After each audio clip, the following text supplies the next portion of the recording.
também está aqui, Sim.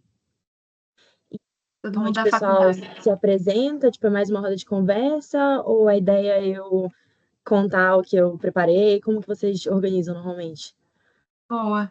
Eu vou fazer uma apresentaçãozinha aqui breve, aí você pode falar o que você preparou e tal, se apresentar, enfim, trazer o seu conteúdo, e aí no final a gente faz uma discussão, pode ser? Abre as Legal, perguntas. pode ser. Tá bom. Obrigada demais, Vitória. Bem, pessoal, boa noite a todos. Obrigada por estarem aqui conosco para dar sequência ao nosso ciclo de carreiras da LAFT UFMG.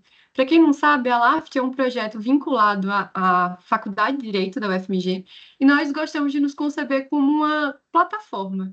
E a gente junta vários projetos dentro dela, né? A gente tem a parte de pesquisa, ensino, extensão, e um desses projetos é a realização de eventos. O ciclo de carreiras é um dos eventos que a gente promove. A gente também promove outros, como o ciclo de reforma tributária. Então, acompanhe a gente no Instagram para acompanhar tudo que está acontecendo, né? Todos os eventos que estão rolando. E a ideia do ciclo de carreiras é trazer profissionais, tanto recém-formados no mercado, enfim, ou no começo da carreira, e também profissionais mais consolidados, para falar um pouco sobre a sua atuação, falar sobre carreira, setor privado, setor público. Então, nós já recebemos vários convidados aqui para falar sobre concurso, para falar de relações intergovernamentais, advocacia em escritório. Já recebemos conselheiro do CAF também. E hoje, e lembrando que todos esses eventos, né, vão ser disponibilizados no nosso YouTube. E hoje a nossa convidada é a Vitória Cascais. Ela é assistente jurídica do time de Direito Tributário do ASBZ Advogados, em São Paulo. É fundadora do Núcleo de Prática Tributária, pesquisadora pelo IBDT Jovem e pela UFPA, perdão. E ela irá nos dar uma palavrinha hoje sobre pensando o tributário para empresas, sempre enxergando pessoas, um tema que eu acredito assim, ser essencial, né, para o nosso desenvolvimento de carreira, para além do assunto acadêmico mesmo, né? Então, assim, Vitória, muito obrigada pela presença, fique à vontade. Muito obrigada por estar aqui com a gente hoje. Não, eu que agradeço, eu fiquei super feliz. Não sei se o Vini tá aqui porque ele tá na Itália, né? Mas ele sempre falava com muito entusiasmo da Laft. Eu conheci ele porque ele faz parte do grupo de preço e transferência do BDT que eu coordenava até ano passado. E aí a gente chegou a organizar um happy hour do BDT em Belo Horizonte e se conheceu e tal. E aí ele, enfim, estendeu o convite, depois entrou em contato comigo e eu fiquei super alegre, assim, porque eu adoro participar dessas coisas. Eu já participei de uma liga acadêmica também, que foi a primeira liga acadêmica de direito do Pará, inclusive. E então eu sei, eu adoro esses projetos, acho muito legal e agradeço. Mas o tema, quando eu fui escolher o tema e o título, eu até perguntei, tipo assim, como era o estilo das palestras, né, enfim, das conversas que eram tidas nesses ciclos. Porque é um tema meio coach, assim, que foi escolhido, né, esse título. Eu talvez não sei se eu entraria numa palestra com esse título, mas, assim, a gente vai falar um pouco além disso. O que eu quis trazer com essa ideia de enxergar as pessoas é, na verdade, muito mais prático do que parece a princípio. Não é só de, enfim, sempre por trás de toda ação tributária, todo planejamento tributário que você fizer, vai ter uma pessoa no final, né? Empresa é uma ficção jurídica, né? A gente sabe, pessoa jurídica não é uma pessoa de verdade, mas sempre no final tem alguém beneficiado. Mas aí um pouco além disso. Então, eu acho que normalmente as perguntas que eu recebo quando, enfim, estou falando da minha carreira ou no Instagram, no LinkedIn, onde eu compartilho um pouco mais da minha rotina, são sobre como foi sair de Belém do Pará para vir trabalhar em São Paulo, porque eu acho que normalmente as pessoas fazem isso depois que elas se formam, né? Então, se elas, ou para ir fazer faculdade, né? Óbvio, se mudam para vir fazer faculdade em outro lugar, ou elas fazem faculdade onde, enfim, a cidade onde elas nasceram e depois, né, procuram emprego mesmo em outro lugar. E eu fiz um caminho que eu nunca vi outra pessoa fazendo, que é estagiar é, fora de onde eu faço faculdade, né, longe do local onde eu faço faculdade. E isso foi possível por uma série de fatores.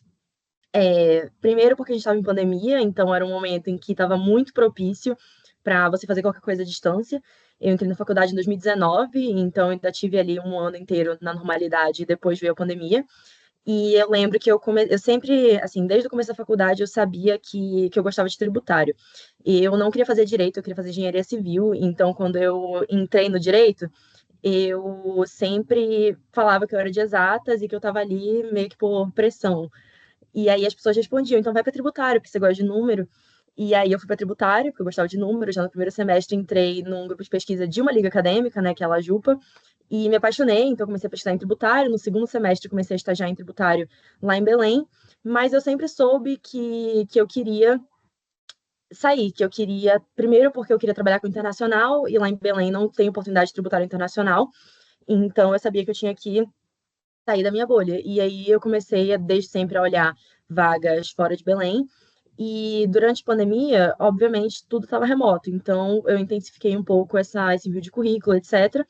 E eu lembro que a vaga era para um semestre mais avançado do que eu estava, porque como tributário você só dá mais na frente da faculdade, normalmente as vagas são para de tipo sétimo semestre para cima ou quinto semestre para cima. E eu estava nessa época no terceiro semestre, então eu meio que tomei a liberdade de mandar um currículo para uma vaga para a qual eu não me enquadrava. E aí essa é a primeira lição, assim, se eu puder passar alguma, é, são duas, na verdade, se dividem em duas, uma com perspectiva de gênero e outra não. Então a primeira que se aplica para todo mundo é de ser cara de pau. Eu acho que 90% das coisas que eu já fiz que foram legais ao longo da minha carreira foram na base da cara de pau. Então, daqui a pouco acho que a gente pode conversar um pouco. Eu organizei uma vez um congresso em Belém sobre tributação de startups e eu consegui trazer vários palestrantes do Brasil inteiro. De Minas Gerais, eu trouxe a Isabelle Rocha, que foi a primeira autora de um livro sobre tributário em gênero para palestrar no congresso. E isso foi, tipo assim, chegando no LinkedIn das pessoas e abordando elas, e torcendo para ninguém estar com medo de eu ser uma traficante de órgãos, nada do tipo. E mais do que isso, eu lembro que num dado momento eu estava com 6 palestrantes de nível nacional, né, de fora de Belém, confirmados e R$ 0. E aí chegou a fase de ser cara de pau para pedir dinheiro, né, pedir patrocínio, vender o processo, o projeto, vender o evento, e deu tudo certo, não tive que, não fiquei com o nome no Serasa, consegui o patrocínio e tal, mas foi sempre na base de ser muito cara de pau. E por que que isso se desdobra numa dica com é, perspectiva de gênero? Porque normalmente mulheres, e aqui eu estou citando, é porque eu não vou saber o estudo certo, mas isso eu não estou tirando da minha cabeça, tem estudos que comprovam isso. Mulheres se aplicam para vagas cujas qualificações necessárias elas preenchem integralmente. Então, uma tendência de que mulheres só se apliquem para vagas para as quais elas estão perfeitamente adequadas, elas não ousam tanto. E homens não, homens podem se aplicar para vagas de hierarquia superior a que eles já atuaram, vagas cujas qualificações eles não cumprem 100%, mas eles cumprem 60%, 70%. Então, o que isso gera na prática é que os homens acabam conseguindo avançar da pulo de carreira mais rápido ou, enfim, alcançar essas vagas mais rápido do que mulheres. Porque é uma questão e a gente é condicionado a pensar desse jeito, né? Que a gente precisa estar sempre, tipo, over-prepared, né? Tipo, super preparada, num sentido de exagero, para qualquer desafio que a gente vá enfrentar, porque a gente está sempre numa posição de ter que se provar. Então, para mulheres, ouse mais, se apliquem para coisas das quais vocês não necessariamente se adequam, mas que vocês acham que vocês vão conseguir desempenhar um bom papel. E para todo mundo, eu acho que é uma ótima coisa de ser cara de pau. E dentro desse assunto, eu acho que. Eita, me deixaram no escuro. Para esse assunto, eu acho que uma coisa importante, e aí entra na parte que é o título do tema, que é de ver pessoas. Sempre é muito bom ter contato, e isso é inegável, né? O networking nos leva enfim, muito mais longe do que se a gente estiver sozinho e tentando desbravar tudo só, se a gente não tiver com quem tirar uma dúvida, não tiver quem nos recomendar. E eu acho que tem dois caminhos que você pode seguir com isso. Um é muito agressivo, fica muito óbvio o que você está querendo fazer. Não que deva ter uma vergonha em fazer um networking, né? Principalmente, tipo, nos Estados Unidos, etc., a gente vê eventos voltados só para isso. Então, não é que é uma coisa negativa, mas é que, às vezes, é pouco genuíno. Então, eu acho que essas relações têm que ser construídas de forma genuína, mas o que eu quero falar é que as pessoas são muito menos assustadoras do que elas parecem. Então, às vezes, a gente fica muito cheio de dedos para ir tirar uma dúvida com alguém, para ir falar com uma pessoa. E eu estava conversando isso até com a minha chefe hoje, que é a Marcela, que está aqui. e ela estava falando de como ela mandou um e-mail para um professor falando que admirava, falando com que ela tinha afinidade com o que ele pesquisava e se colocando de prontidão para o que ele precisasse. E aí, a partir daí, uma mão lava a outra, né? Se ela está se colocando de prontidão para realizar pesquisas para ele, para realizar projetos com ele, quando ela precisar de alguma coisa, é natural, né? Não é uma coisa necessariamente de contraprestação, mas é natural que você vai ter gratidão e vai estar propenso a ajudar quem te ajudou. E aí, nesse sentido, tributaristas, né, advogados, juristas, são pessoas que adoram falar. Então, eu lembro que uma vez eu estava analisando uns precedentes do CARF para uma pesquisa e tinha um conselheiro que ele fazia uns votos muito complexos e muito detalhados, muito bons. Ele levava em consideração muita doutrina estrangeira, então eram muito ricos os votos dele. E eu mandei uma mensagem no LinkedIn para ele, tipo assim, olha, tô estudando isso aqui, essa aqui é uma perspectiva, tô precisando escrever assim assado, o que que você acha? E, tipo assim, ele marcou uma conversa comigo, tipo, a gente se reuniu no Teams para conversar e tal, e virou um contato que eu tenho até hoje. Então, está dentro de ser cara de pau. Lógico que ser cara de pau tem o risco do ridículo, então tem que ser usado com cautela isso, porque você não vai ir perguntar para uma pessoa, pra um professor cátedro, uma coisa que você pode achar no Google. Então, tem um exercício de bom senso que é necessário para isso. Mas eu acho que quanto mais a gente se expõe, mais a gente se joga nas situações, mais longe a gente consegue ir e mais relações a gente vai criando. Então, essa era uma perspectiva que eu queria trazer nesse sentido de pessoas. Mas voltando, retomando aqui para a ideia de como eu escolhi o tema e por que eu escolhi esse tema, é que ele pode ser quebrado em vários níveis. E eu acho que foi e foi uma coisa meio intuitiva para mim, mas foi isso que foi conseguindo me propulsionar para frente, porque se você enxergar que tudo que você faz, e eu digo tudo mesmo, tem necessariamente um impacto em outra pessoa, o, a consequência automática disso é você fazer sempre o seu melhor. Por quê?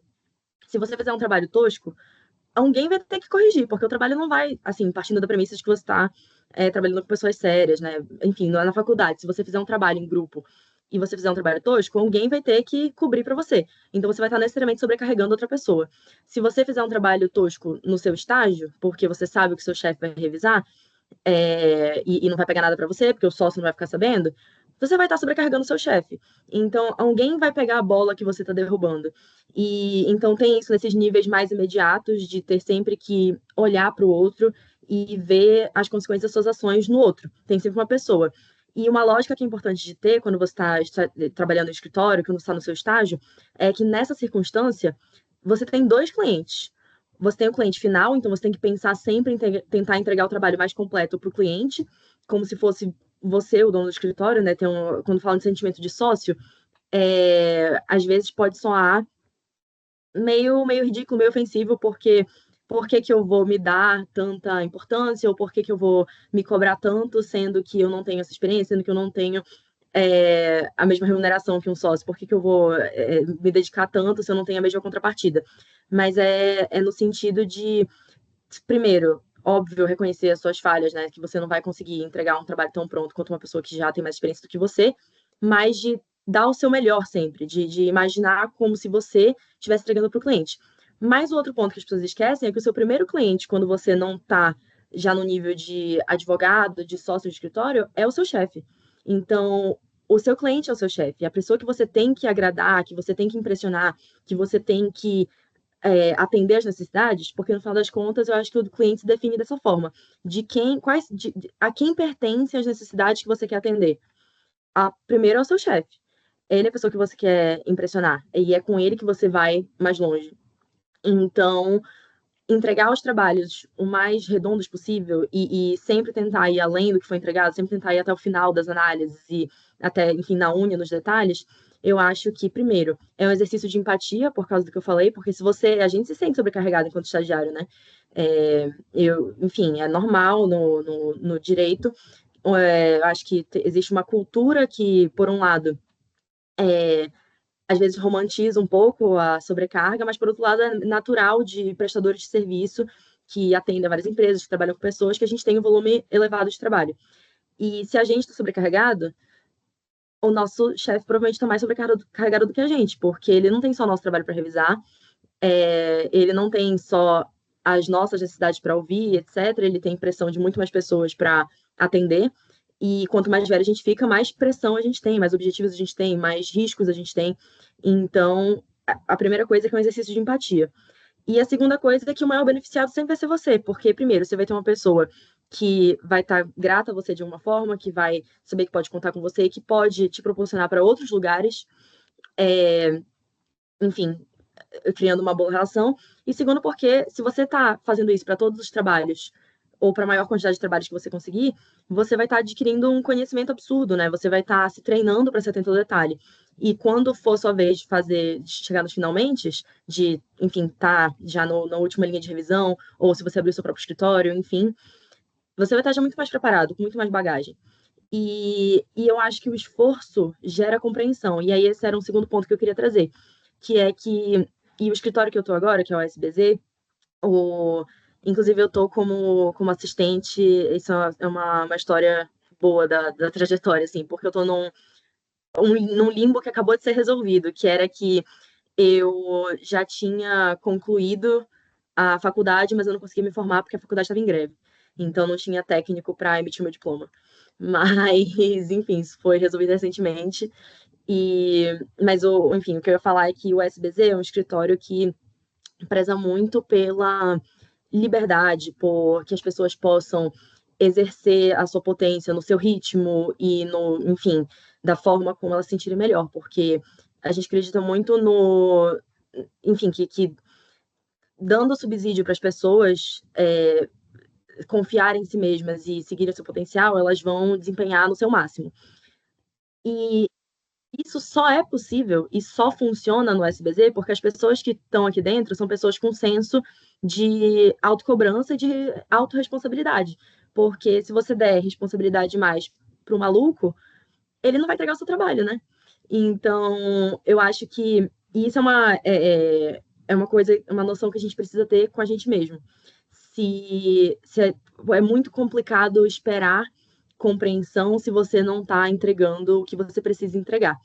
Então, isso é uma nuance que eu já vi se perdendo em vários casos, com colegas, com, enfim, pessoas que trabalharam comigo, de querer impor limites, e eu não entro no mérito de se a pessoa estava certa ou não de ter limite, porque eu acho que a gente tem que ter limite, tem que fazer, tem que ter uma vida pessoal também balanceada, eu acho que a vida não é só trabalho, mas o que eu quero dizer, a mensagem que eu quero passar é que é muito mais fácil você conseguir ter essas conversas e conseguir que as pessoas te deem flexibilidade se você está fazendo o seu, se você está cumprindo com todos os requisitos que você tem que cumprir, se você está se esforçando sempre.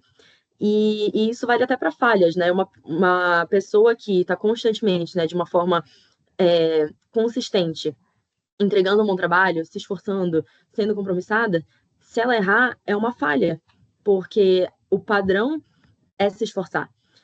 E, e, e é chato, né? Se esforçar, não é legal. O legal é conseguir se livrar da coisa o mais rápido possível e passar a bola para frente para a pessoa que vai revisar. Mas é um esforço que é necessário. E aí chega um outro ponto que eu queria trazer também, que é no sentido de proatividade. E eu falo isso num sentido amplo também, e aí eu vou começar a tocar no NPT, que é o seguinte: eu acho que um problema que existe em geral é não ver os problemas e não se sentir compelido a fazer nada para resolver esses problemas. Então, o Núcleo de Prática Tributária, que foi fundado, enfim, no Pará, eu vou explicar um pouco o que é. É uma clínica que presta atendimento gratuito para a população em vulnerabilidade socioeconômica na capital, né, em Belém do Pará e nos arredores. E por que isso surgiu? Porque chegava na Cefim, quando eu ia na Secretaria Municipal de Finanças, quando eu ia fazer diligência, e tinha uma legião de velhinhos desesperados porque eles estavam com dívida de PTU. E vocês sabem, né, quando a pessoa só tem, tipo assim, se o professor Walter ficar me devendo dinheiro, que nunca aconteceria, mas se ele ficasse me devendo dinheiro e ele só tivesse uma única casa, que também nunca aconteceria, porque ele deve ter várias, esse imóvel não poderia ser penhorado para pagar minha dívida. Eu não ia poder dizer, Walter, vende sua casa e paga minha dívida, porque considerado um bem de família, então ele é penhorável. Porém, quando é uma dívida do próprio imóvel, como por exemplo, dívida de condomínio, aí o imóvel pode ser penhorado, é uma exceção à regra de impenhorabilidade, então ele pode ser penhorado para arcar com essa dívida. E IPTU é considerado uma dívida do próprio condomínio. Então, a gente tem uma situação em Belém, onde tem vários imóveis que não são regularizados, mas eles cobram IPTU dos poceiros, e tem uma série de pessoas que perdem a casa por dívida de IPTU. Isso me incomodava muito, porque as pessoas chegavam na Cefim, e isso não é culpa da Cefim. Primeiro não é culpa da Cefim, porque é uma questão de política fiscal, e a secretaria, a função dela é arrecadar, né? Da mesma forma que o advogado, a função dele é defender, tanto a pessoa certa ou não. Então, esse é o primeiro ponto do porquê não é culpa da Cefim. Mas o segundo é que eles estavam sempre muito sobrecarregados, então não tinha como eles sentarem com cada um, analisar o caso no detalhe, ver se era devido ou não, e dar uma orientação de qualidade. Então, o que acabava acontecendo é que essas pessoas, né, em vulnerabilidade socioeconômica não tinham atendimento de qualidade e ficavam, primeiro, num estado de tensão absurdo, porque é muito agoniante você ter uma dívida, é muito agoniante você ser cobrado, e não tinham seu problema resolvido. E acabavam perdendo as casas. E aí veio o NPT, que é a ideia justamente de desafogar a Cefim, poder dar atendimento para essas pessoas, né? Então, a gente sempre fala, a gente não é um núcleo de advogados, é um núcleo de melhores práticas tributárias, o que significa que se o caso estiver perdido, se for um caso que a pessoa está errada, que ela deve mesmo tributo, a gente não vai defender a pessoa, porque nós defendemos quando o caso realmente, né, tipo, de uma forma imparcial, não é devido. E isso até porque a gente tem parceria com a secretaria, e essa parceria foi conseguida seguindo a primeira dica, né, que eu dei de ser cara de pau, chegando na Cefim com o secretário municipal, né, geral, e falando, olha, tem esse projeto aqui, tem esse problema aqui, não é bom nem para mim nem para você, porque você nunca vai ver esse dinheiro, essa pessoa não tem dinheiro para pagar, você sabe disso, você vai ficar executando, não vai achar bem, vai ficar assim para sempre, você não vai conseguir vencer esse imóvel, esse processo vai ficar lá, você vai estar gastando dinheiro, o município vai estar gastando dinheiro com os procuradores para ficar defendendo os casos que você não vai ver esse dinheiro nunca, e é ruim para as pessoas que estão desesperadas e, enfim, sofrendo constrições patrimoniais por conta disso. Então, vamos fazer uma parceria aqui, vamos resolver? Então, agora a gente tem essa parceria mais estruturada com a prefeitura, e tudo isso para dizer que existia um problema e esse problema não passou a existir quando eu passei a percebê-lo, mas não tinha sido tomada nenhuma medida até aquele momento para tentar resolver o problema. E aí, até por isso, o NPT tem duas linhas, né? Tem essa linha dos atendimentos, que é defender os casos que já existem, mas tem uma linha também de política fiscal. Então, a gente atua com vereadoras para tentar alterar a legislação de Belém e evitar esses abusos. Então, por exemplo, aumentando o teto de isenção, aumentando o teto para pedidos de perdão da dívida tributária, né, de remissão. E uma linha muito forte que a gente tem é com relação à cobrança de PTU em terreiros, porque vocês sabem, né, terreiros são considerados abarcados pela imunidade de templo de qualquer culto, mas mesmo assim eles não cumprem alguns requisitos das prefeituras, né? Que, por exemplo, exigem que ninguém more no terreno. E aí fica inviável porque os pais e mães de santo normalmente moram nos terreiros, né? Nos ilês, o termo que as religiões de matriz de matriz africana utilizam. E a gente está mudando a legislação, estamos avançando nas tratativas nesse sentido. E essas são demandas que existem em todos os municípios, provavelmente tem em São Paulo, tem em BH também. E eu não sei se tem alguém olhando para isso, eu não sei se tem alguém resolvendo. E é engraçado porque, óbvio que todas essas ações que eu estou citando e trazendo a perspectiva altruísta sobre elas trazem benefícios para mim, enquanto pessoa. Então, óbvio que é importante olhar para o outro, mas e aí a gente enfim, foi sobrenaturalmente muito legal o dia que caiu essa conversa, porque hoje de manhã a gente estava tendo uma das reuniões de alinhamento do SBZ e foi trazido, né, o tema de fazer pelo outro, fazer por si, pensar no individual, pensar no coletivo. E uma coisa que foi trazida foi que o maior beneficiado sempre vai ser você. Quando a gente pensa que o universo está devolvendo, mas na verdade é você que está plantando. Porque ao fazer esses projetos, você está engrandecendo seu currículo, adquirindo conhecimento, ganhando capacidade de gestão. Então, eu acho que se eu pudesse falar alguma coisa, seria. E aí amarra tudo que eu disse até agora, que é ousar ser a melhor coisa que você pode ser. Então, ousar dar início a coisas novas, ousar pensar e criar coisas que não existem ainda, se envolver em vários projetos. Eu não sei se todo mundo aqui tá na LAFT já ou não, mas eu acho que é uma iniciativa super legal, adorei a forma que foi apresentado como uma plataforma e ir além nas coisas. Então, fazer o trabalho que se diferenciar exige. E quando eu falo em enxergar pessoas, passando desse nível de uma mão lava a outra, de fazer conexões, de ser o chefe do seu primeiro cliente, isso é uma coisa que impacta na forma como você vai tratar clientes, na forma como você vai enxergar trabalhos. Porque, às vezes, a pessoa do jurídico interno de uma empresa que você está atendendo, ela precisa bater uma meta. Então, ela tem que necessariamente entregar, sei lá, uma certa análise de processo para o chefe dela daqui a uma semana, está dependendo de você. Você sabe que aquele caso não é necessariamente o mais urgente que você tem na sua mesa, porque você tem noção dos outros clientes que você atende. Mas para a necessidade daquela pessoa, daquele ser humano que está ali daquele lado, é a coisa mais importante do mundo. E você atendendo a isso, de novo, você está criando uma relação genuína de gratidão mesmo, porque aquela pessoa vai ter gratidão por você ter quebrado esse galho por ela. E aí, mais na frente, isso talvez abra a porta para novos trabalhos, enfim. O, quando você tira um tempo para estudar, para ir no detalhe das coisas, você vai preparado para uma reunião com o cliente e você consegue, sei lá, se você trabalha com pessoa física, por exemplo, explicar o caso de uma forma que traga paz para aquela pessoa, ou você vai estar trabalhando com uma pessoa que não é do jurídico, mas está representando uma empresa e você tem que explicar os riscos para ela tomar uma decisão. Isso, você vai estar trazendo paz para aquela pessoa, você vai estar conseguindo tirar o peso, não tirar o peso da decisão, mas dar subsídios para que ela tire a decisão de uma forma informada, de uma forma que ela sinta tranquila com aquilo. Você está fazendo bem para o outro e você está se engrandecendo também nesse processo. E aí eu acho que a melhor forma de ir construindo essas relações e de avançando na sua carreira é garantindo que você está sempre fazendo o seu melhor. Então, basicamente, a mensagem é de quanto mais você se esforça para esgotar as coisas que você se propõe a fazer, mais longe você vai consigo mesmo e mais longe você vai com os outros. E, e aí eu acho que a gente volta pro ponto disso ser um papo extremamente coachizado e good vibes e de fazer as coisas com o coração. Mas é porque é isso mesmo que eu acredito. E eu acho que é uma coisa que traz, que eu noto na minha história, que me trouxe consequências muito palpáveis.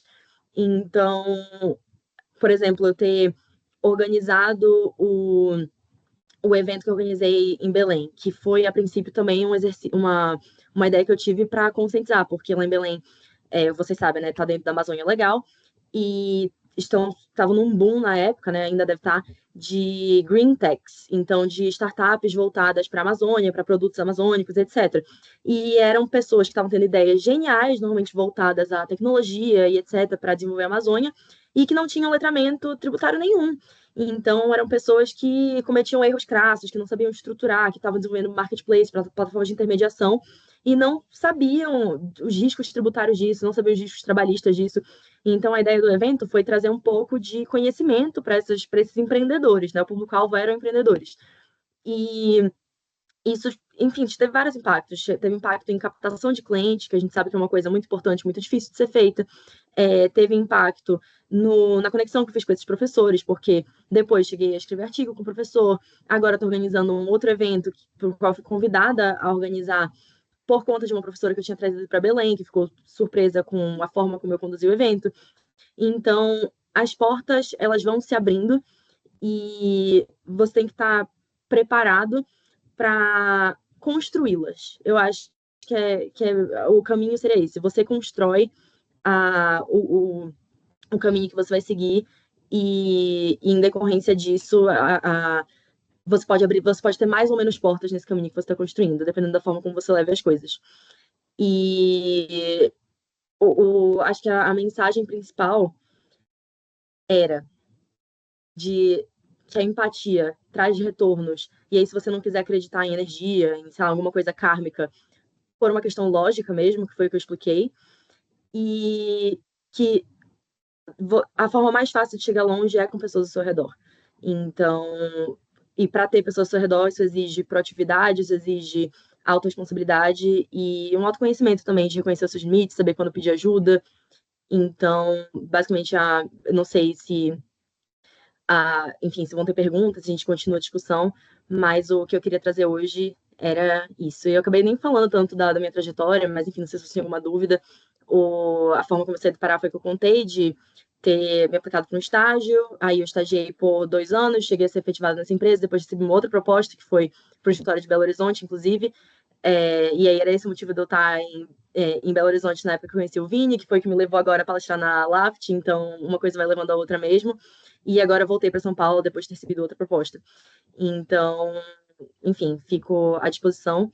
E acho que se todo mundo, sei lá, sair daqui hoje e pensar em algum problema, e não precisa ser um problema da sociedade, tá? Que nem eu estava falando do NPT, mas um problema, sei lá, um problema jurídico. Pega a reforma tributária e vê alguma redação que mereça ser discutida, alguma questão, sei lá, que não está sendo vista e pensar em como resolver e, sei lá, escrever um artigo para o Conjur sobre como resolver esse problema ou fazer alguma coisa por si mesmo, pensar em algum problema da sua vida que você não está dando muita atenção e tentar resolver.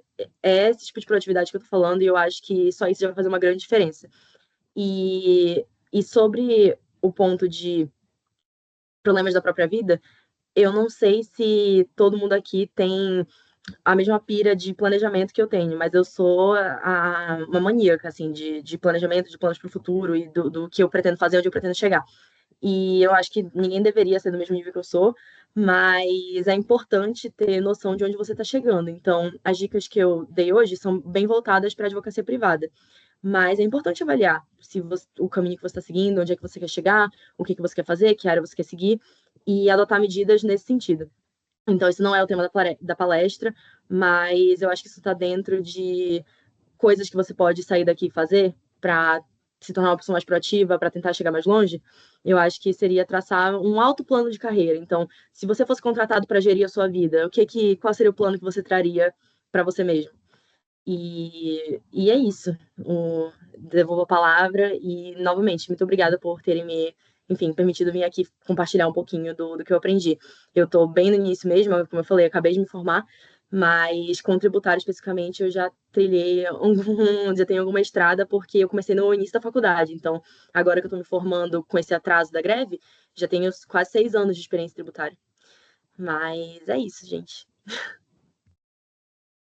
Olha, muito legal, obrigada demais. É muito bom trocar uma ideia também com alguém que já alcançou tanto, mas que está mais próximo também da realidade da gente, né? Assim, que acabou de formar também. O que você trouxe é muito valioso, porque assim, eu particularmente acho que essa visão, né, de você sempre pensar em ter uma pessoa ali, aquilo que você falou de, se eu deixar cair a bola, alguém vai segurar por mim e tal. Eu acho que a gente ter essa visão, assim, para tudo que a gente faz, apesar de trazer mais responsabilidade para a gente, deixa a vida mais leve também, né? Porque eu acho que é humano a gente ter empatia, como você falou. Então, acredito que se todo mundo. É uma coisa que você falou, parece um pouco coach, mas eu acho que a gente não para pensar, não é. Por mais que pareça óbvio, não é tão óbvio assim. Então, é uma forma que eu achei muito legal, assim mesmo, muito interessante, essa outra perspectiva, assim desse lado mais humano, que eu acho que às vezes é o que falta, né, no mundo corporativo. Muita gente fala que, enfim, às vezes fica frio e tal. Então, gostei muito dessa nova perspectiva que você trouxe aqui pra gente. Não, que Pessoal, agradeço. alguém quer começar perguntando alguma coisa? Ou posso começar aqui o debate, as discussões? Beleza, eu vou aquecendo então aqui os motores. Se alguém quiser fazer alguma pergunta, pode levantar a mão. Vitória, até pensando nessa perspectiva, assim, é um desafio, né? Porque eu acho que não é normal a gente acabar pensando nisso, né, das pessoas. Normal não acho que é comum, né? Mas que é algo que é necessário que todo mundo faça. Só que como é que você lida quando tem uma situação que a pessoa não, sei lá, hipotética, assim, uma situação na sua equipe que a pessoa não tem essa mesma visão, assim, de altruísmo, essa visão de trabalho em equipe mesmo, o que que você daria de dica, assim, nesse sentido? Para lidar com outras pessoas que não têm essa perspectiva, eu não sou a pessoa mais experiente nisso, porque eu acho que isso é um trabalho que é mais complexo para quem está em uma posição de gestão. Então, eu vou falar um pouco de, tipo, no escritório, né? Obviamente, eu não estou numa posição de gerir pessoas ainda. Aonde eu tenho esse trabalho é no NPT, enquanto gestora, né? Eu tenho a equipe e eu, infelizmente, estou no topo. Então, tudo. Eu sou eu que respondo, né? Se der alguma Sim. confusão. Mas eu acho que a forma que eu tento conduzir lá, e é um balanço delicado, é sendo o mais honesta possível. Então, eu compartilho minhas percepções, eu tento ouvir as pessoas, e nem sempre isso vai gerar uma resposta, tá? Tem pessoas que elas estão no lugar errado. Eu gosto de tirar um pouco o peso de, nossa, a pessoa é uma incompetente, tipo, que merda, eu não acredito que ela tá fazendo isso comigo, né? Porque a gente personifica, tipo, eu não acredito que essa pessoa não tá entregando esse trabalho, vai sobrar tudo pra mim. Mas eu acho que 90% das vezes não é pessoal, a pessoa tá no lugar errado, num lugar que não motiva, que não conversa com a essência dela.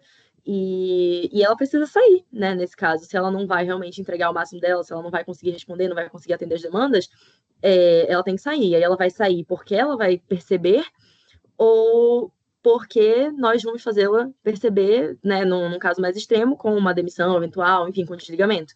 Mas eu acho que esse meio do caminho entre uma pessoa não tá correspondendo às expectativas e eventualmente ela ser desligada é o que vai dizer se realmente isso é uma questão de encaixe, que talvez essa pessoa não devesse estar naquela equipe, não devesse estar naquele lugar, ou se é uma questão de ajuste, que a pessoa até se encaixa, mas ela não está conseguindo atender o potencial dela, às vezes ela está se cobrando muito e está se auto-sabotando. São várias coisas que podem acontecer. É, então, eu acho que a melhor forma de conduzir isso é sempre sendo honesta e chegando com a pessoa e falando, cara, você tá pisando na bola, tipo, o que que tá acontecendo? Por que que você não atende? O que que falta? Te falta conhecimento técnico? Te falta tempo? Às vezes não é o momento de você estar nesse projeto? Você precisa priorizar mais aqui o que a gente está fazendo? Então, é dessa forma que eu lidaria, sempre sendo honesto e evitando leve trás, que eu acho que uma coisa que torna algumas estruturas tóxicas é quando você, ao invés de chegar pra pessoa e falar, tipo, cara, hello, tem alguém em casa? Tipo, o que que você tá fazendo? Você vai pro seu colega e fala, pô, fulano é uma desgraça, né? Tipo, não dá pra contar nada com ele, que droga. E quando fica muito perceptível, tipo, que aquela pessoa não tá correspondendo e ela é meio que excluída da estrutura de alguma forma, ou motivo, enfim, de piada, de falar mal, etc. E todo mundo sabe que a pessoa não tá correspondendo, e aí fica uma situação que não é boa pra ninguém. Porque a impressão que se gera com isso então, se essa pessoa é a piada agora, eu posso ser a piada amanhã. Porque não existe uma garantia, né, de que você está dentro da panelinha, né, dos paladinos ali, fiscais de produtividade. Então, eu acho que conversar e ser franca é sempre a melhor forma de lidar com qualquer dificuldade. E pode ser, isso não vale só para quando é uma dificuldade do outro. Se você está falhando, você sente que você está falhando, eu acho que a melhor coisa que você pode fazer é chegar com o seu gestor e falar, tipo, cara, eu não estou conseguindo. Tipo assim, você pode me dar um caminho? Tipo, o que que você acha que eu estou fazendo de errado? Que às vezes você nem consegue identificar direito o que está te fazendo errar. Às vezes é uma coisa que você precisa olhar mais de longe para perceber, tipo, o que está te fazendo falhar. E aí, ou falar com colegas mais experientes, ou falar com seu gestor, acho que é o caminho mais adequado, porque você fingir que não está acontecendo não vai resolver. E às vezes pode passar também uma imagem errada, né, de descaso, que eu imagino que não deva ser para as pessoas que estão aqui se propondo a, enfim, numa 8 horas da noite, escutar sobre carreira. Então, seria isso como eu resolveria. Perfeito. Você falou do NPT, né, que essa posição de gestão é lá, não é no escritório, né? Obviamente a gente está começando a carreira, mas eu acho a oportunidade muito legal quando a gente tem um projeto assim, ainda durante a faculdade, né, para ter essa experiência de gestão, porque eu acho que ensina muito, assim, tanto você participar da gestão do projeto, como do próprio projeto, assim, para você se posicionar no mercado mesmo com essa visão, assim, até com essa visão de empatia que você falou para o seu chefe, por exemplo, que às vezes você pode se sentir sobrecarregado e tal, mas é como você falou, aquela pessoa pode estar mais sobrecarregada que você, né? Então, assim, é muito legal você trazer essa sua experiência do NPT também. Eu acho uma iniciativa super legal, assim, que é muito necessária aqui no Brasil, né? Eu acredito, e não só no Brasil, acho que no mundo todo, mas no Brasil especialmente com essa estrutura tributária complicada que a gente tem, né? É um conhecimento que não é tão acessível para as pessoas. Muito bom, Vitória. A minha próxima pergunta que eu queria fazer para você, aí já é um pouquinho mais de sua trajetória. Você contou como é que você foi do Pará para São Paulo, né?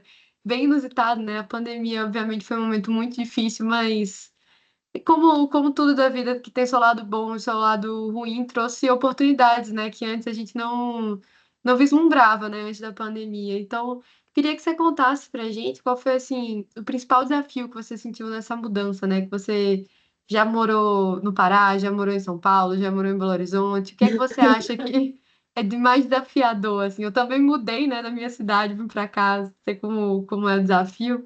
Mas queria ouvir de você, assim, o que que você acha que foi o maior desafio, o que que te ajudou também, né, assim, desafios e facilidades dessas Nossa, mudanças.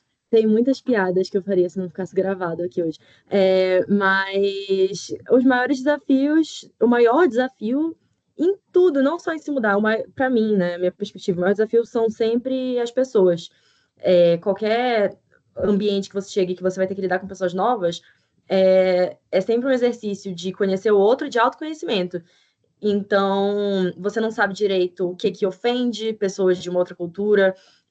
Tem expressões do Pará, por exemplo, que são consideradas de boas de você falar para descrever alguma coisa, e aqui são muito fortes, por uma questão de costume mesmo. Tem tratativas que mudam, tem, enfim, preconceitos que as pessoas trazem. Então, necessariamente, para mim, a minha maior dificuldade são pessoas. Você muda de empresa, você já percebe isso, né? São culturas diferentes, você está aprendendo a se adaptar, você está entendendo como a equipe funciona, o quanto de abertura você pode ter, qual é a linguagem que você tem que ter.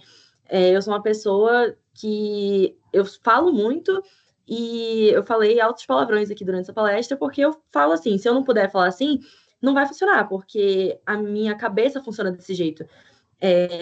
Eu funciono de uma forma rápida, e se eu não conseguir colocar para fora, estruturar e discutir, etc., eu não vou conseguir chegar nas soluções que eu preciso chegar para fazer o meu trabalho. Então, necessariamente os ambientes em que eu tô, e isso é uma. No NPT, eu noto muito isso, tipo, que virou um grande grupo de amigos, a gente resolve muita coisa direto no WhatsApp, a gente tem muita abertura para falar tudo. E eu acho que isso é uma coisa difícil de fazer, sabe? E ainda parece um papo horrível, né? De tipo assim, nós somos uma família, e na verdade é uma empresa.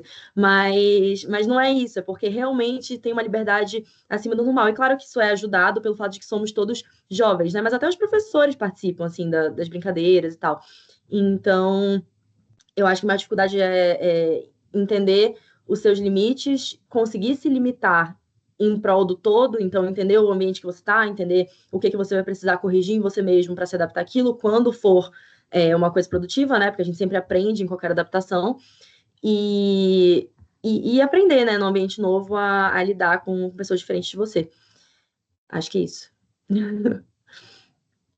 Boa, isso de ler o ambiente é importante, né? Assim, mas eu concordo com você no sentido que quando a gente tem essa sensação de conexão com as pessoas mesmo, né? Claro que cada ambiente no seu nível ali, eu acho que até o trabalho fica melhor, né? Justamente porque a gente consegue exercer isso da empatia que você mencionou. Então, muito legal. E aí eu queria ouvir um pouquinho de você também, um pouco mais como é a sua atuação como assistente jurídica lá no escritório. O que é que você faz dentro da perspectiva assim da advocacia mesmo? Qual foi a diferença assim que você notou do estágio para o seu cargo de hoje? Eu acho que isso é uma coisa que pega todo mundo que está nessa transição do estágio para um mercado assim mesmo.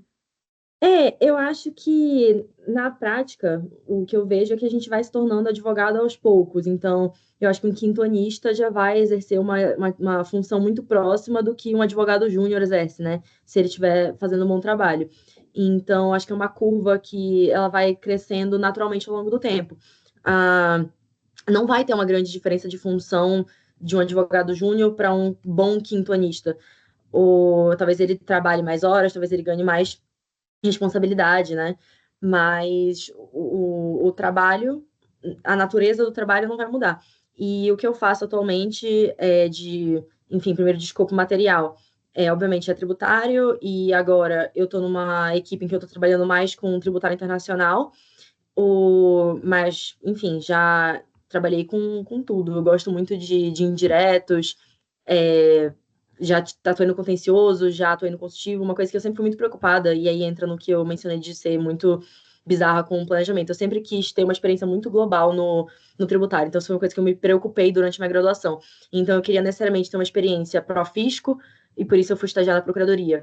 Queria necessariamente ter uma experiência no consultivo e uma experiência no contencioso, porque, embora eu tenha descoberto muito cedo que a minha área era o tributário, você precisa testar para saber o que que você prefere, o que que você gosta mais, o que que você gosta menos. Então, e eu quis ter uma experiência fora do tributário, que foi quando eu fui fazer um estágio de verão no CAD, né, em Brasília, em direito concorrencial, para poder ter certeza que era aquilo que eu gostava mesmo, né? Porque às vezes você tá com a cabeça muito fechada, e aí eu testei e falei, não, realmente, é só tributário mesmo. Mas o que, o que muda, eu acho, com o tempo, é sempre que você vai recebendo mais responsabilidade e você vai adquirindo experiência que vai te deixando mais atento a detalhes.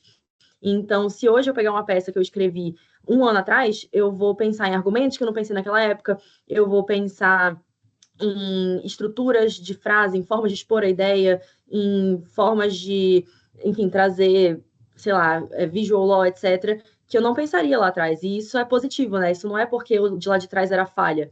Ou melhor, mas isso não é um problema. É só um sinal de que a gente está sempre evoluindo, enfim, e buscando se complementar. Então, a cobrança fica maior em cima de você quando você cresce, mas a sua capacidade de atender essa cobrança também necessariamente está crescendo se você estiver se dedicando. E essa perspectiva de que as coisas não mudam de uma hora para outra quando você vira advogada, quando você é efetivado, quando você é promovido, é muito importante por causa do que a gente conversou até aqui. Porque você já tem que estar fazendo o seu máximo. Então, não pode ter uma ideia de que quando você for tal coisa, você vai assumir tal responsabilidade. Não, assume a responsabilidade. Relembra o seu chefe, cobrar uma palavra feia, né? Mas, tipo, relembra o seu chefe do que ele precisa entregar. Trate os prazos como se fossem seus, sabe? Tenha proatividade. Se você vê que tem alguém precisando de ajuda, se ofereça para ajudar. Eu acho que quando a gente fecha, encaixa os momentos da nossa vida, isso evita até umas evoluções mais rápidas que a gente poderia ter se a gente só enxergasse as coisas como consequências naturais das nossas próprias ações, sabe? Então, a minha resposta talvez não seja tão fechada quanto você tinha imaginado quando você perguntou, mas é assim que eu penso. Eu acho que uma coisa vai necessariamente levando a outra, né? A vida não são fases fechadas como a gente gosta de imaginar que são. Pois a gente acha, né, principalmente assim, quando sai da escola, entra na faculdade, a gente acha que a vida é muito certinha, né? E aí a gente vai passando o tempo, vai vendo que uma coisa vai ligando a outra, realmente, assim. É isso, se você tem essa visão desde o do começo, né, a bagagem que você cria ao longo, você vai evoluindo, e assim, às vezes você nem nota, né, mas a evolução, ela precisa ser constante. Muito legal essa resposta, Vitória. Pessoal, alguém quer perguntar alguma coisa? Senão tem várias perguntas aqui, o bate-papo vai longe. Fala aí, Marcos. Mas Oi, vocês conseguem me ouvir? conseguimos. Gente, primeiramente, boa noite. Parabenizar aí que acaba sendo uma palestra aqui da Vitória. Parabenizar também a LAFT por essa iniciativa de auxiliar. Eu creio que muitos daqui sejam estudantes, então está sendo muito útil para todos nós e eu estou incluído nesse balaio aí. Vitória, é Victória ou é Vitória? Só para eu. Tanto faz. Beleza. Uma grande dificuldade pessoal minha para lidar é em questão de estabelecer networkings em, vamos dizer, nos ambientes que a gente frequenta. Porque você aqui de Belém, você sabe que não são tantos eventos tributários que tem ao longo de um semestre, ao longo de um ano. Então, como a gente, enquanto estudantes, consegue estabelecer esses networks em um, vamos dizer, um evento, porque muitas das vezes a gente só consegue ter acesso àquelas pessoas que a gente admira no mercado privado ali naquele evento. Então, como você lida com o network? Como é que você criou isso na sua carreira? Como é que você desenvolveu isso na sua vida pessoal e carreira? Eu acho que quem são as pessoas que você quer acessar? Então, essa é a primeira coisa. Se são, por exemplo, advogados, donos de escritório, essas pessoas normalmente. Bom, enfim, aqui falando de Belém, que você falou que você é de Belém. Essas pessoas são professoras. E aí, essas pessoas, se forem donas de escritório, etc., estão envolvidas em projetos. E aí já dá para falar a nível Brasil, né? Ninguém é só o seu próprio emprego, né? Normalmente as pessoas estão envolvidas em webinars, etc. Aqui em São Paulo, por exemplo, tem vários advogados de grandes bancas de advocacia que estão envolvidos no IBDT. Enfim, o pessoal enfim, professores da FMG, etc., advogam também. Então, nem 100%, mas vários profissionais muito renomados têm uma carreira acadêmica. Então, a forma de se aproximar deles seria não apenas em eventos acadêmicos, mas em grupos de pesquisa, por exemplo, que existem, então, em ligas acadêmicas, com enfim, o que a LAFT faz, por exemplo, de trazer professores convidados, o que a Lajupa faz em Belém, de trazer encontros semanais com os professores orientadores, que são donos de escritório. Eventos tributários em Belém, não, enfim, não acho que sejam muitos, mas acho que são suficientes para você criar uma relação. Então, necessariamente, em Belém tem sempre anualmente a conferência da Associação dos Advogados Tributaristas do Pará, né, ATP, acontece em maio, e lá não é bom, né, nesse sentido, porque é bem voltado para advocacia mesmo, então o público que está nessa conferência normalmente são grandes advogados, e é ótimo para conhecer essas pessoas. E tem o Simpósio da Lajupa, que também é anual, e aí acontece um pouco mais para frente no ano. Tem eventos da própria Universidade Federal, tem eventos do CESUPA sobre reforma tributária, teve uma série. Então, existem esses eventos, existem os grupos de pesquisa, que aí você pode entrar e aí você vai ter conexão com essas pessoas. E tem também o que eu falei de por que você quer ter contato com essas pessoas? Qual é o seu objetivo? É escrever um artigo? Então, pensa num tema de artigo, chega com o professor que você admira e fala, eu estou pesquisando esse tema aqui, a minha perspectiva é essa, eu já juntei isso aqui de bibliografia, você gostaria de me orientar? Você tem alguma orientação para me dar? O que você acha disso aqui? Se o seu objetivo não sei, por exemplo, se tornar um bom advogado, eu acho que as pessoas são muito mais abertas a aconselhar do que, ainda mais no direito, todo mundo adora falar, do que a gente pensa. Então, chegar com um advogado que você admira e falar, cara, tipo, eu tô traçando minha carreira aqui, eu tô fazendo isso aqui, isso aqui, isso aqui, eu admiro muito a sua trajetória. Eu sei que, e aí, é a forma que você apresenta, né? Então, fala, eu sei que você passou por isso, isso e isso. Sei lá, assiste vê alguma coisa que a pessoa já escreveu, tipo, se você conhece um pouco da história dela, fala, eu sei que você passou por isso me fez te admirar, eu sei que você alcançou isso aqui, isso me fez te admirar. Você pode me dar uma sugestão? Tipo, vamos marcar uma conversa? Você pode me ouvir aqui? E assim você vai criando essas relações. Então, tirar uma dúvida, como eu falei que eu fiz com o conselheiro, eu acho que isso é uma forma também, tipo, tô analisando isso aqui, eu vi que você escreveu esse artigo aqui, não entendi, pode tirar minha dúvida? E assim você vai criando, não necessariamente no evento, pode chegar para ela no LinkedIn e falar. Eu não chegaria no Instagram de ninguém falaria isso, mas eu acho que o LinkedIn é uma ótima forma de alcançar essas pessoas. Então, a forma, acho que seria essa. Não tem muito. A única forma de criar relações humanas é sendo humano, né? Mostrando o que você quer melhorar, onde é que você quer chegar, o que você admira na pessoa. É do mesmo modo que você faz um amigo. É assim que eu quero enxergar, pelo menos.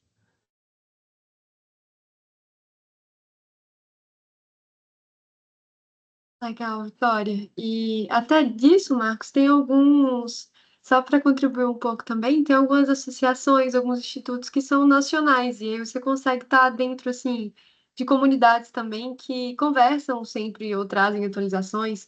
Aqui em Belo Horizonte a gente tem a ABRADET, né, que é a Associação Brasileira de Direito Tributário. Você consegue se inscrever, enfim, fazer parte como associado, né? Você entra num grupo, enfim.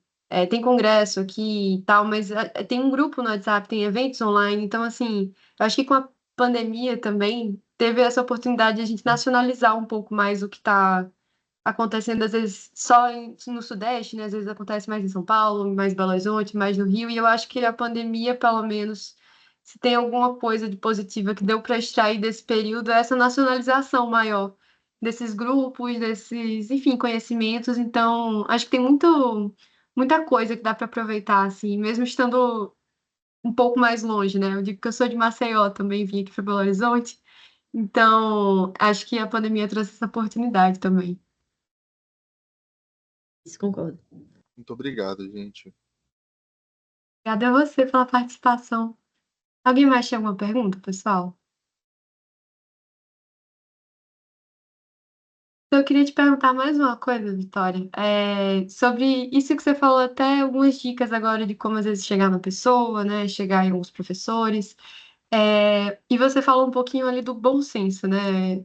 E quando você for falar com a pessoa, não. E é real, às vezes assim, parece um pouco claro, mas acho que para quem está mais no começo, inclusive, é um pouco mais difícil saber o que conversar, quando conversar.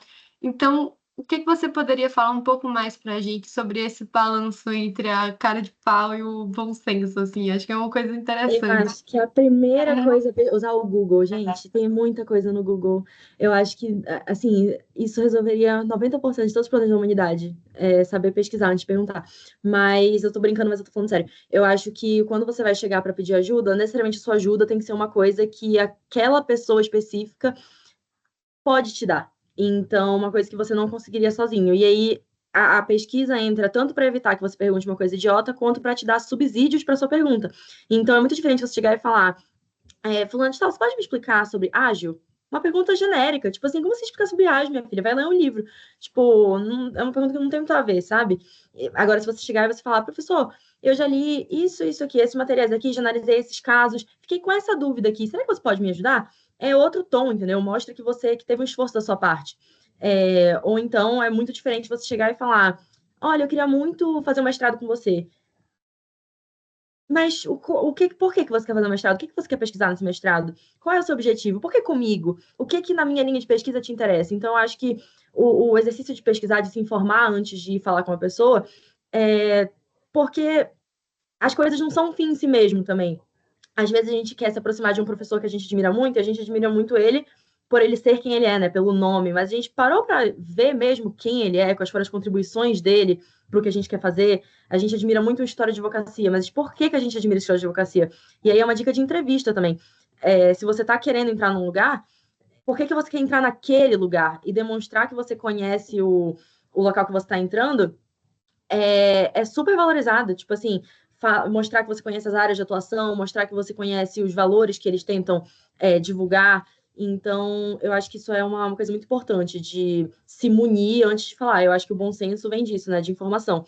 E aqui também, fugindo completamente da pergunta e do tema do assunto, mas isso é para tudo. Se você precisa ter informação para ter bom senso sobre tudo, por que as pessoas caem em fake news? Porque elas não têm informação para fazer o filtro daquilo, se aquilo é verdade ou não. E você só consegue fazer esse filtro se você lê, se você estuda, se você vai atrás. Esses dias eu vi um vídeo no TikTok que era uma menina falando que o calendário que a gente conhece foi inventado para, tipo assim, para facilitar a cobrança de impostos do Reino Unido.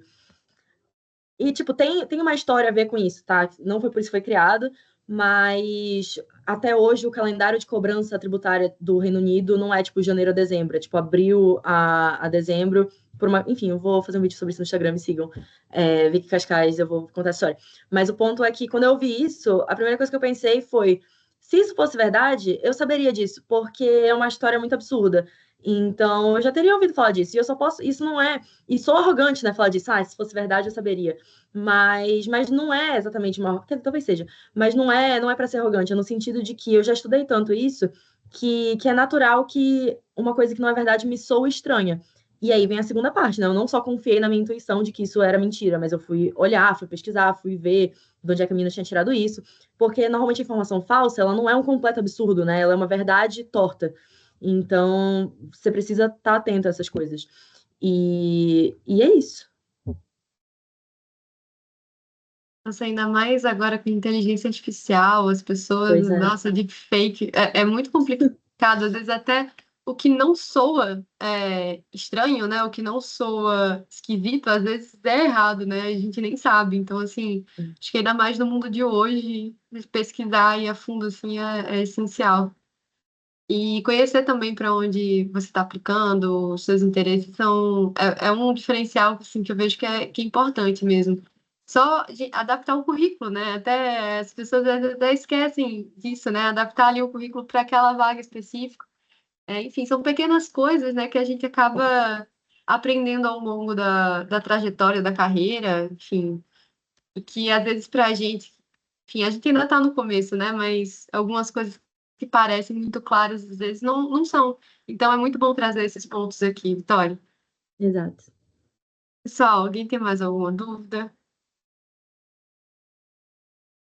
Então, para encerrar, eu queria te perguntar só uma coisa que eu fiquei muito curiosa, que você falou que você organizou um evento lá, um congresso lá no Pará. Como é Sim. que foi isso, assim?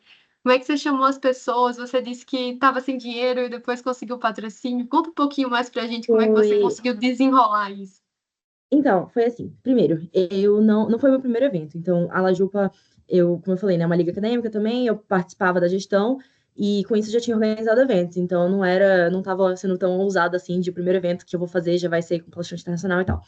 É, Surgiu dessa ideia de levar mais conhecimento para os startupeiros de Belém.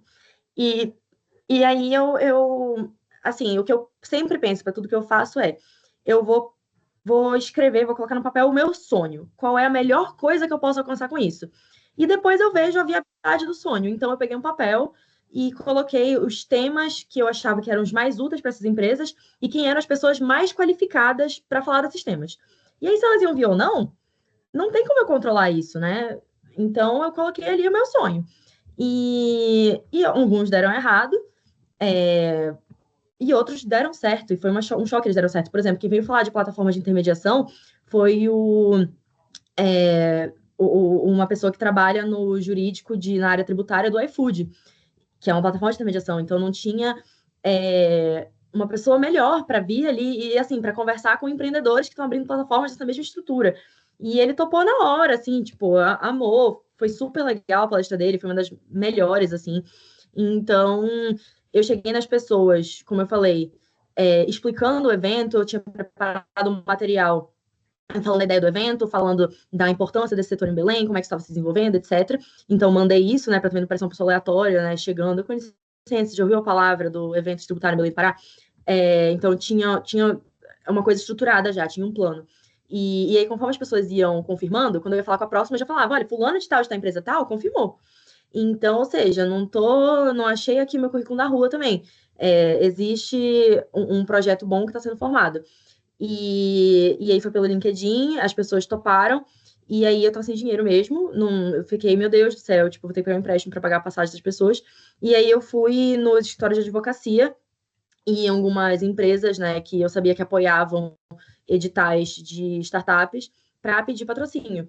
E aí, de novo, né, você não chega só com o chapéu na mão pedindo dinheiro, você tem um plano, você cria um documento, você fala onde é que você vai divulgar, quais são os níveis de patrocínio que existem, e apresenta e fala, eu acho que isso pode beneficiar o seu escritório por causa disso, porque associa a sua imagem com isso aqui, o público-alvo do evento são empreendedores, então você vai estar necessariamente mostrando a sua imagem para o seu potencial cliente.